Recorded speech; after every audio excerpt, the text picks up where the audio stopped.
لله والصلاة والسلام على أشرف الأنبياء والمرسلين أما بعد فأعوذ بالله من الشيطان الرجيم من همزه ونفخه ونفثه بسم الله الرحمن الرحيم ما كان محمد أبا أحد من رجالكم ولكن رسول الله وخاتم النبيين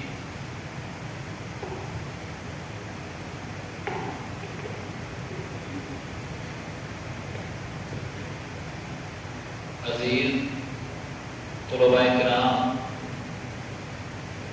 مشائخ نظام، علماء کرام،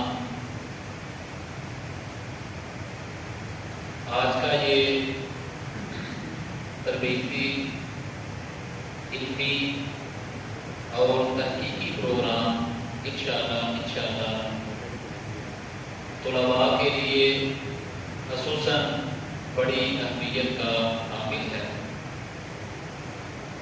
فضیلت شیخ عبدالحمید عامر حافظہ اللہ تعالیٰ ان کے حکم پر یہاں حاضری ہوئی اور میں مشکور ہوں فضیلت الشیخ بکاشا مدنی حافظہ اللہ، فضیلت الشیخ مولانا صاحب مدنی حافظہ اللہ اور دیگر اساتذہ کرام جنہوں نے اس نشست کا اہتمام کیا۔ میرے ساتھ مناظر اسلام حکیم محمد عمران ثاقب حافظہ اللہ وہ بھی تشریف فرما ہیں۔ انشاءاللہ میرے بعد رد عیسائیت پر اپنی معروضات وہ بیان فرمائیں گے اور اس ضمن میں جو خدمات ہیں علماء کی وہ بیان فرمائیں گے انشاءاللہ العزیز۔ عزیز طلباء کرام، یہ فتنہ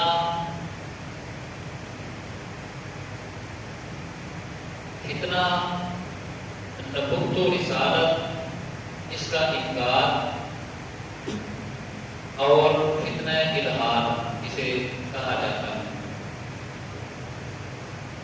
رسول اللہ صلی اللہ علیہ وسلم اللہ تعالیٰ نے آپ پر وحی نازل فرمائی اور ارشاد فرمایا وَمَا أَرْسَلْنَاكَ إِلَّا كَافَةً لِلنَّاسِ بَشِيرًا وَنَذِيرًا وَلَٰكِنَّ أَكْثَرَ النَّاسِ لَا يَعْلَمُونَ۔ سورۃ سبا 28 نمبر ہے۔ فرمایا ہے پیارے پیغمبر صلی اللہ علیہ وسلم، ہم نے آپ کو پوری انسانیت کے لیے آپ کو خوشخبری سنانے والا اور ڈرانے والا بنا کر مبعوث کیا ہے۔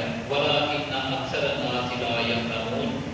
آپ کی نبوت و رسالت کی یہ حیثیت، شان نبوت، شان رسالت اکثر لوگ نہیں سمجھتے۔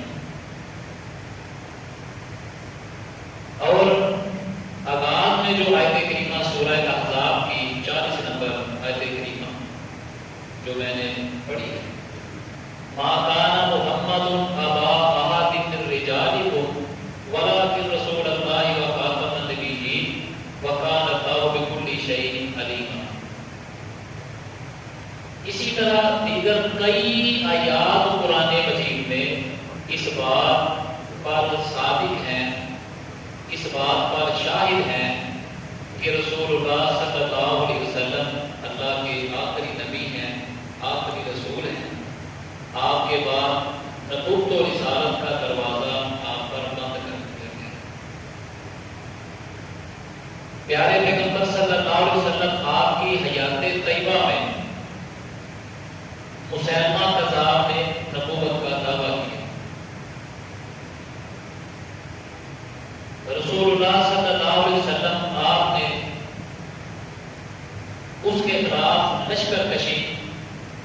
اس کا حکم جاری کیا، لیکن پیارے پیغمبر علیہ الصلوۃ والسلام اس دوران آپ وفات پائے۔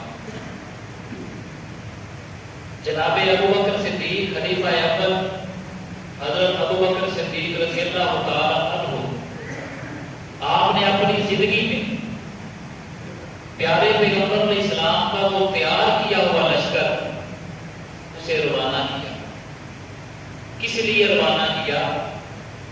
کہ منکرین ختم نبوت کا سر کچلنے کے لیے، اس فتنہ کو دبانے کے لیے۔ جانتے ہیں کتنے صحابہ نے اپنی جانوں کے نذرانے پیش کیے، اور جب یہ لشکر تیار ہو رہا، جانتے ہیں کتنے بدری صحابہ اس لشکر میں شامل ہو گئے۔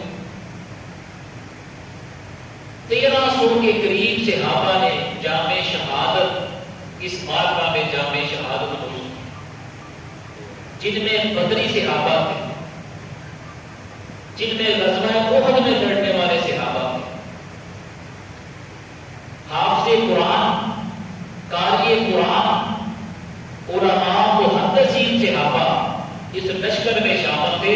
اور جب یہ لشکر تیار ہو رہا تھا، وہ سب سے پہلے علماء محدثین، قراء، حفاظ صحابہ کرام سب سے پہلے اگلی صف میں شامل ہوئے۔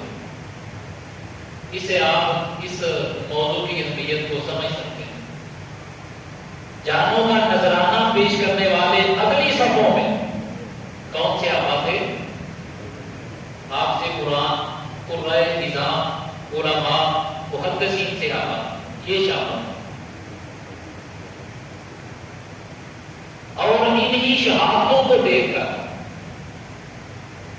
عمر فاروق رضی اللہ تعالی عنہ نے جناب ابوبکر صدیق خلیفہ اول رضی اللہ عنہ، ان کی خدمت میں یہ درخواست پیش کی کہ علماء، قراء، حفاظ بڑی کثرت سے شہید ہوئے ہیں ختم نبوت کے معرکہ میں، لہذا ہمیں قرآن مجید اسے ایک جگہ پر کتابی صورت میں جمع کرنا چاہیے۔ سب سے پہلے جامع القرآن سیدنا ابوبکر صدیق رضی اللہ تعالی عنہ، یہ قرآن مجید کا ایک جگہ کتابی صورت میں جمع ہونا اسی ختم نبوت کی علماء، قراء، حفاظ کی شہادتوں کا صدقہ ہے۔ رسول اللہ صلی اللہ علیہ وسلم نے اپنی زندگی میں اس فتنے کو اللہ کے نبی نے نبوت و رسالت کی رہنمائی میں، وحی الہی کی رہنمائی میں امام الانبیاء نے محسوس کیا، اور پیارے پیغمبر علیہ الصلوۃ والسلام حضرت سعد بن ابی وقاص رضی اللہ تعالیٰ اس حدیث کے راوی بیان کرتے ہیں، پیارے پیغمبر علیہ السلام کے سامنے علی المرتضیٰ رضی اللہ تعالیٰ عنہ اللہ کے نبی کے سامنے، اور رسول اللہ صلی اللہ علیہ وسلم نے ارشاد فرمایا، اما ترضیٰ ان تکون منی بمنزلۃ ہارون من موسیٰ، اے علی تیرا مقام، تیرا مرتبہ میرے نزدیک ایسا ہے جیسے موسیٰ پیغمبر کے نزدیک حضرت ہارون کا مقام اور مرتبہ ہے۔ لیکن حضرت ہارون نبی تھے، پیغمبر تھے، لیکن اے علی سن لے، الا انہ لا نبوۃ بعدی، سن لو حضرت ہارون موسیٰ علیہ السلام کے ساتھ پیغمبر تھے، نبی تھے، لیکن سن لو میرے بعد نبوت کوئی نہیں، لا نبوۃ بعد۔ یہ حدیث صحیح مسلم 820 نمبر، مسند احمد 1608 نمبر، سنن ترمذی 2999 نمبر یہ حدیث ہے۔ اور